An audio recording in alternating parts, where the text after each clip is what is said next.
राइना बचपन से ही खूब सुंदर थी। उसके लंबे लंबे घुघराले बाल से हमेशा उसका चेहरा ढका रहता। भूत बनकर घूमती रहती है, चल तेरे बाल कटवा दूं। अच्छा, क्यों भला? स्कूल में तो सारा वक्त बांधकर घूमना पड़ता था। अब तो मैं कॉलेज जाऊंगी और बाल खोल कर घूमूंगी। हाँ। अरे ये बाल देख रही है, ऐसे लगता है जैसे मधुमक्खी का छत्ता। खैर, घने घने घुंघराले बालों से राइना सुंदर तो लगती, लेकिन उसे संभालना उसके लिए बड़ा काम था। माँ, अरे माँ, शैम्पू खत्म हो गया है। इस बार वो वाला लाना ना, जो घुंघराले बालों को और बाउंसी बनाता है। माँ ले आना, हाँ जरूर से। कल मेरा कॉलेज का पहला दिन है, मैं चाहती हूँ सब मुझे देखकर जले। अगले दिन राइना कॉलेज पहुँचती है, जहाँ एक लड़का उसे छेड़ते हुए कहता है, अरे लगता है चाउमीन में सोया सॉस कुछ ज्यादा ही गिर गया। अरे मुझे तो चेहरा दिख ही नहीं रहा। लड़कियां भी राइना का मजाक उड़ाती है। अरे यार, ये कंगना की कॉपी करके कौन आया है? लोकल कंगना, और कौन? राइना को सभी पर गुस्सा आता है, लेकिन वो कुछ नहीं कहती। स्कूल में तो बाल बंधे ही रहते थे, लेकिन कॉलेज में राइना एक लड़की से कहती है, हाय, मेरा नाम राइना है, मुझे आर्ट्स डिपार्टमेंट में जाना है। कहाँ से है रास्ता? अपने बाल हटाकर देखो, सामने ही बोर्ड लगा है। राइना को कॉलेज में भी दोस्त बनाने में दिक्कत आ रही थी। वो रोते रोते घर आ जाती है। माँ, मैं क्या करूं? आज तो सारा दिन लोगों ने न जाने क्या क्या बोलकर मेरा मजाक ही बना कर रख दिया। माँ प्लीज कुछ करो ना मेरे बालों का। मैंने तो पहले ही कहा था कटा दे, पर तू।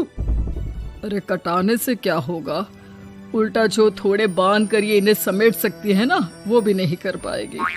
तो क्या मेरी कोई दोस्त नहीं बनेगी कॉलेज में, या मैं हमेशा लोगों के मजाक का ही शिकार होती रहूंगी? राइना जोर जोर से रोने लगती है। तभी उसका छोटा भाई आ जाता है और राइना के बालों के बीच एक पेंसिल छुपा देता है। तभी उसका दोस्त भी पीछे से आ जाता है। अरे ढूंढो ढूंढो, कहाँ है पेंसिल? मैं नहीं बताऊंगा। दोस्त काफी कोशिश करता है, लेकिन उसे पेंसिल नहीं मिलती। वो वहाँ से चला जाता है। थैंक्स दी, आज आपके बालों ने तो मुझे बचा ही लिया। अच्छा, बहुत दिनों के बाद बालों को लेकर कुछ अच्छा सुनने को मिला। मुझे भी पहले लगता था कि मेरे बाल सबसे सुंदर है, लेकिन अब पता चला। अरे क्या पता चला, क्या हो गया? देख, किसी भी चीज के ना दो पहलू होते हैं। या तो तुम बालों से ही लोगों का मन जीतो, या फिर रोते रहो। अब ऐसे घने बाल तो तुम्हें भगवान ने दिए हैं। राइना को पिता की बात समझ में आ जाती है। वो सोच लेती है कि जिन बालों के कारण वो कॉलेज में एक भी दोस्त नहीं बना पा रही है, उन्हीं बालों से वो दोस्तों की लाइन लगवा देगी। अगले दिन कॉलेज में डेस्क में राइना बालों को आगे कर लेती है और लोगों को लगता है कि राइना का चेहरा पीछे है, लेकिन राइना घने घुंघराले बालों को हटाकर हंसने लगती है। देखा मेरे बालों का कमाल, इससे मेरा चेहरा भी नहीं दिखता और मैं चलती क्लास में सो भी सकती हूँ। सभी राइना को देखकर हंसने लगते हैं। क्लास में परीक्षा चल रही होती है, तो राइना अपने बालों में चीटिंग के पेपर छुपा छुपा कर आसपास के बच्चों की मदद भी कर देती है, जिसके बाद से तो राइना क्लास की हीरोइन बन जाती है। वाह राइना, तेरे बाल तो बहुत कमाल के हैं। मैं तो इन्हीं के कारण पास हो गई। और पता है, मैं तो अपने काम का सामान राइना के बालों के बीच में ही फंसा देती हूँ। जैसे जैसे काम होता है वैसे वैसे इस्तेमाल करती हूँ। अब तो क्लास में हर कोई राइना के साथ बैठने की जिद करता। राइना में इसे लेकर घमंड आ जाता है। उसे लगता है कि वही क्लास की सबसे डिमांडिंग लड़की है। फिर एक दिन, मैं इस कॉलेज में नई नई आई हूँ, क्या आप मेरी दोस्त बनेंगी? मैं? ओह सॉरी, मैं इस क्लास की सबसे डिमांडिंग लड़की हूँ। हर कोई मेरे साथ ही रहना चाहता है। एक काम करो ना, वो पीछे की सीट दिख रही है, जाओ जाकर वहीं बैठ जाओ। लड़की को राइना की बात बहुत बुरी लगती है, लेकिन वो करती भी तो क्या, जाकर चुपचाप पीछे की सीट पर बैठ जाती है।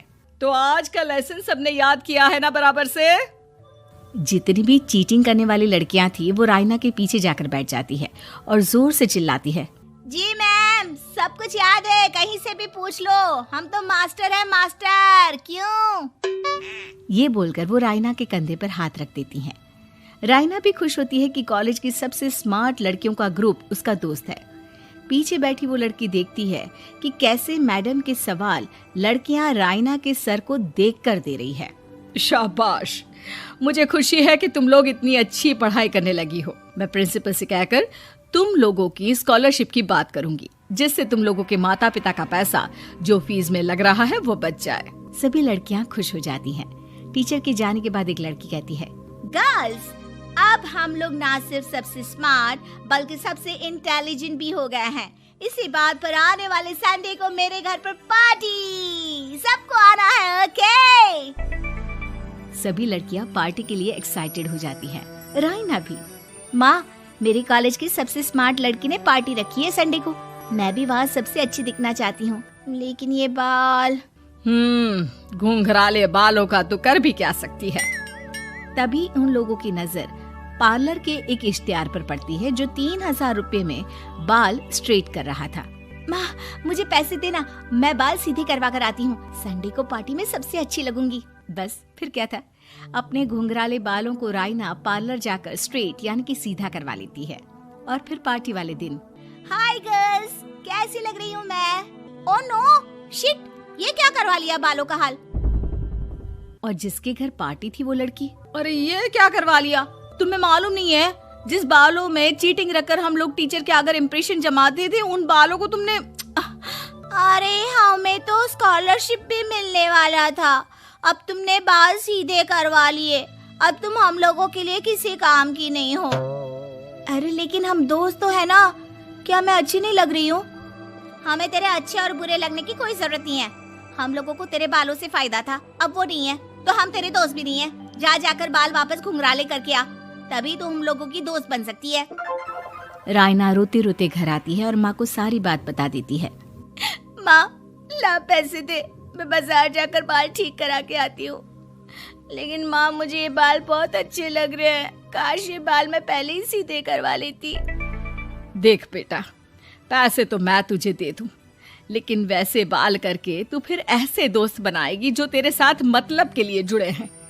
लेकिन इन बालों में तू ऐसे दोस्त बनाएगी जो तेरे साथ जीवन भर का साथ निभाए।